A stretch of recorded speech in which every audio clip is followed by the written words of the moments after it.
ভালোবাসা কখনো অপরাধ নয়। ভালোবাসার মতন বাঁচতে হবে। অনেকে আছেন দেখবেন ভালোবাসায় প্রতারণা হচ্ছে, ভালোবাসায় দীর্ঘদিন বেকআপ হয়ে যাচ্ছেন, ভালোবেসে আঘাত পাচ্ছেন। সে সংসার ক্ষেত্রে বলুন, আপনার স্বামী স্ত্রী বলুন, কি প্রেমিক প্রেমিকা বলুন, কি ভাই ভাই বলুন, যে কোনো ক্ষেত্রে। তো এই জায়গাটা ঠিক করতে গেলে, নমস্কার, আমি শ্রী মিলন অধিকারী। দেখতে থাকুন চ্যানেলটি। ভালো লাগলে অবশ্যই সাবস্ক্রাইব, শেয়ার, কমেন্ট বক্সে কমেন্ট করবেন এবং একটু বেশি বেশি করে শেয়ার করবেন।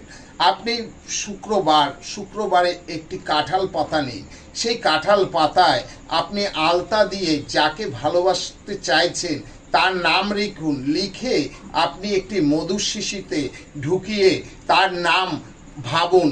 দেখবেন সেই ভালোবাসা আপনার অটুট থেকে যাবে। ভালোবাসা কখনো আপনার